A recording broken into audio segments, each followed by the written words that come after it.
Magandang tanghali mga karils. So yung talong natin, no, lumalabas na yung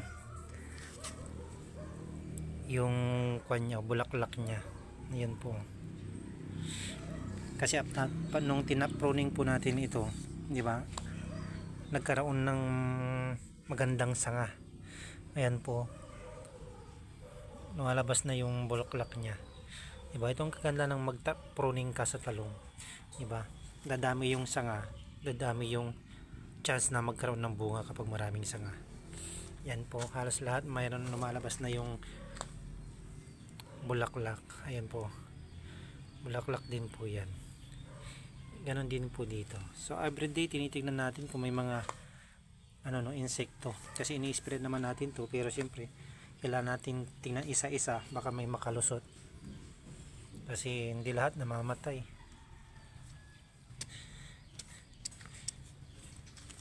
Ayan po, ito yung talong natin. So ang gaganda. Ayan po, halos lahat na lumalabas na yung bulaklak po niyan. Alright.